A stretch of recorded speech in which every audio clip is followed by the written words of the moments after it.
Hey everybody, welcome back to Dungeon Maker here on the World of Madness server. So, I have been incredibly busy, but some of it has actually been around here. So, if we look around here, we can see I've now got some of the sea lanterns installed, providing us with some nice ambient light that's also giving us a bit of depth here beneath the flooring, which breaks up the shape a lot. It's not done yet, but it does break it up, and I do now have access to prismarine at whatever scale I should wish for, basically.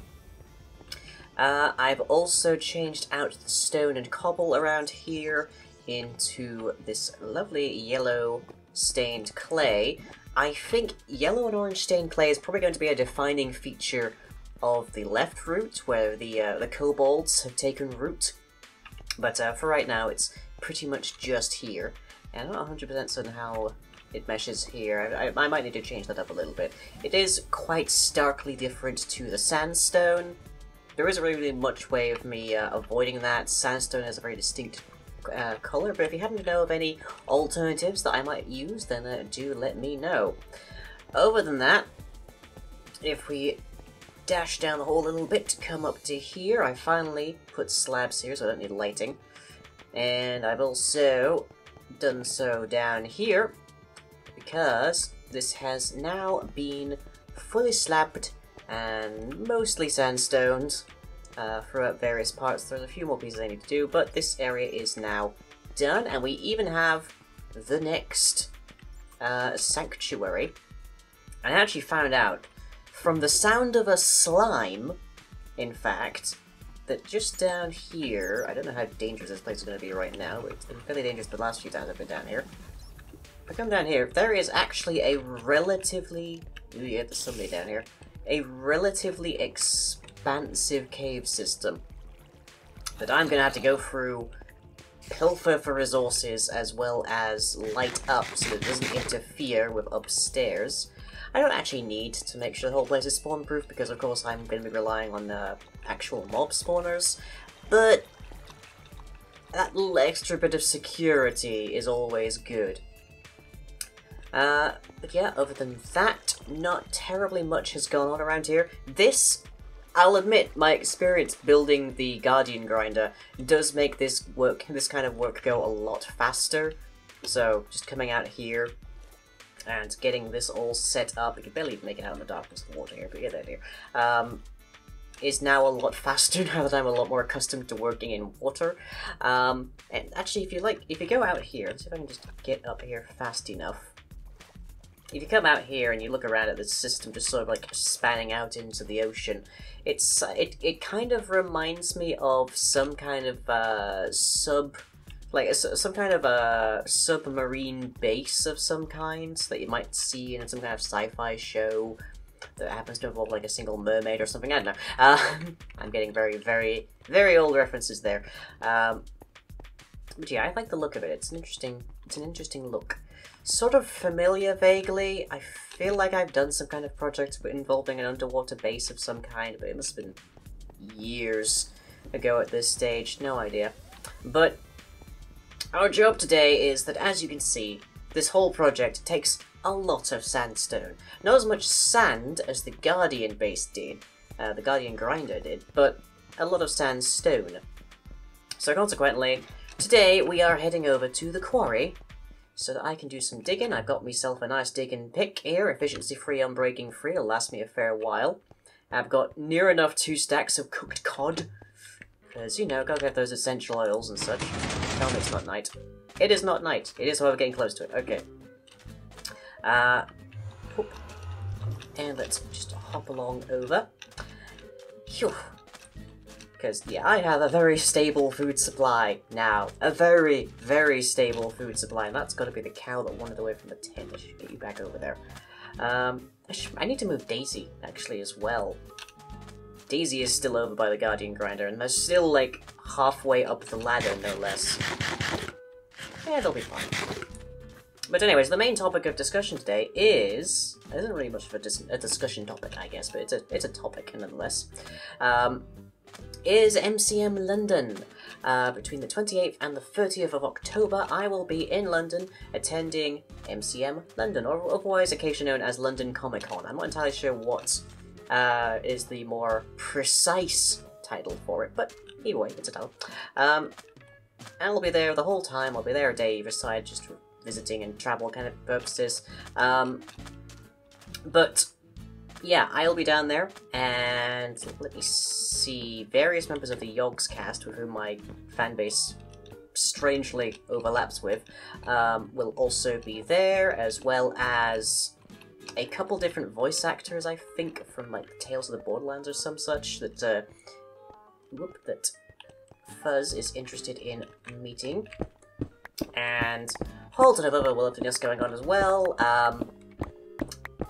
And now I feel like I've been saying this for the bulk of videos this month, and obviously that's to make sure people know, but what people probably don't quite know as well so far is that I'm coming back the late evening on the 31st. Obviously, day either side, ends on the 30th, coming back 31st, and I love that we can just make out the column over there. It looks nice. The obelisk, that's the word. And I figured, since I'll be around late on the 31st, just getting back, I would do something a little bit special, especially for people who, for whatever reason, weren't able to attend the convention. Let me just shove my shaders on, because it looks very nice over here, with the sun rising and whatnot. Or setting, as the case may be. Yep, looking pretty sweet. Now, okay. And my pickaxe glows, apparently. That's news to me. Okay. There we go. Looking nice. Whoop, a little too late.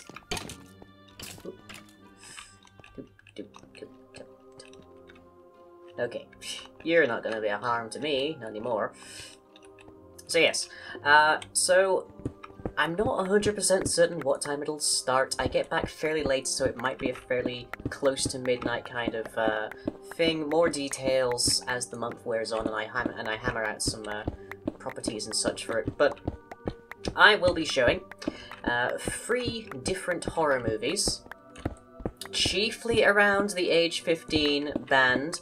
I will be making this abundantly clear on the screen during the live stream, the age rating and title and whatnot of the movies that we will be watching.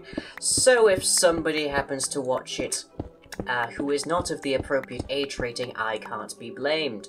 But of course, unless they tell me this, I can't possibly be responsible for knowing ahead of time somehow and kicking them out of the channel so that they can't watch this movie that they shouldn't possibly be watching because they're far too young. Literally, that's like the best I can do, is make people aware of the age range. So if they don't like take that information on board and use it appropriately, then I can't really be held responsible for it. I did everything I could, sirs, honestly. So yes, we're watching 3, and the first one is actually a movie that came out last year that I don't think got terribly much press, at least as far as I know. But which is completely right up my alley. It's called The Final Girls. It is a 15. I think the middle movie of the 3 will probably end up being an 18, and I don't know exactly what will happen with the final movie of the night, but yeah. And it is entitled The Final Girls, which sort of vaguely sounds like a McElroy Brothers kind of thing, but a Monster Factory kind of thing, which Fuzz is loving and just watches practically on loop right now. But basically, it's a bunch of genre-savvy teens get sucked into a sort of 80s slasher horror fig in the style of not Nightmare on Elm Street, in the style of Friday the 13th, basically. And they have to like utilize their knowledge of various horror movie tropes to survive, but there's a little bit of additional story to that as well to give it a bit more meat, which is always lovely to see in a horror movie.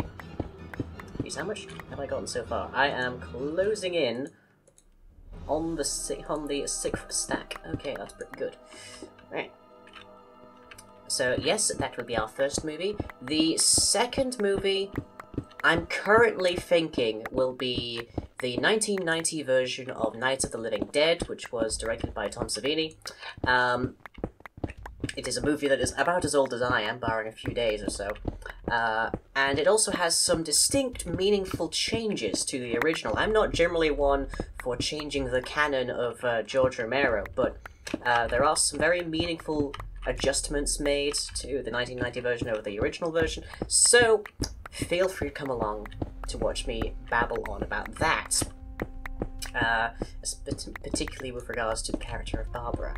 But, it's a fun romp either way, and I'm not 100% certain just yet what the last movie will be. I'm thinking that I should be a little bit fairer in my selections and ensure that there's at least one Eastern horror out of the 3. So, that, I'm not 100% certain what it will end up being. It might be Rigor Mortis, it probably won't be The Ring, because, as much as I'd love to expose people to the superior version, I think it might end up being Battle Royale, especially in the wake of all of the poor imitations that are the Hunger Games movies, the Battle Royale series, in terms of actual, like, horror and, like, action and terror and a bunch of kids being forced to fight each other kind of thing. Battle Royale wins handily over the Hunger Games, but, you know, beyond that, bring your popcorn, basically. I'm pretty sure Fuzz will be very, very tired from traveling, so they probably won't make an appearance, and also they're not a huge fan of horror movies. Ow.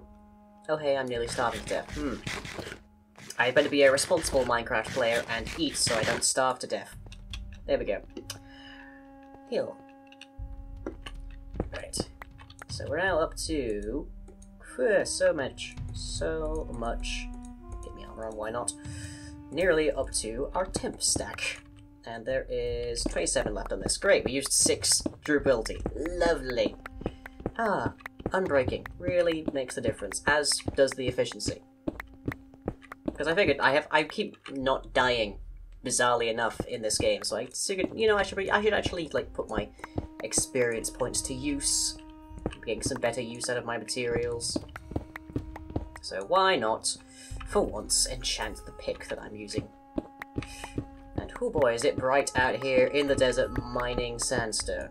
Where? Where's the... yeah. Phew. Baking heat. Baking heat. I would make a pharaoh reference of some description, but I'm a white English guy and not someone who looks remotely like they came out of the Egyptian culture or history, so I'll pass on that. Alright. Phew, that does look nice in the distance, though. They do say the grass is always greener, in which case, over there is grass. I think that's enough for now, so we'll head back. Okay, and yeah, that needs to be repaired, but that's fine. I can handle repairing it. Phew. So, this area, by the way, makes a pretty handy, a pretty reasonable quality, I feel, PvP area. Like, we had a shootout, what would you call them exactly? I'm not sure exactly what the players on World of Madness would be called. Hatters? I don't know. But we had a bit of a shootout with some bows and arrows after I was joyously rescued from the ocean monument the first time around. So that I can actually see how the place performs, and it actually seems to do quite well. It's a little bit like certain maps of TF2 and a couple maps on Counter-Strike, which are pretty fun, suffice to say. I have only played TF2, I've never actually touched Counter-Strike. I gather it has quite a following. Come on, obelisk. There you go. A half-made obelisk standing in front of my temple. Ooh, please no. But this place does look pretty sweet when you've got shaders on, I gotta say. So, for example, we actually see the shadow that comes out of the obelisk. We just see how far that stretches. Like, how far does that come over here? Right over the hill. And there's the shadow of the torch that's just on the top of it as well. Just And there's a screenshot. Thumbnail. I love it. It's practically a sundial. That's pretty sweet, actually. I should have a sundial of some description around here. That'd be pretty interesting. But, anyways, I have basically been spending the past couple of weeks, and then some change, ensuring that I have videos lined up all the way to the end of the month so that I can not worry tremendously when it comes time for me to head down to MCM and just lose all agency and control over the circumstance. So, my sleep schedule is ruined, and Fuzz's isn't much better, and I can only imagine how much more stress I've got to go through before I'm all done. So, apologies if some of my videos this month are a bit on the short side, but I am trying very hard to make quality entertainment, regardless of the rush I'm making it in. And with that in mind, hope you've all enjoyed, and I'll catch you all next time.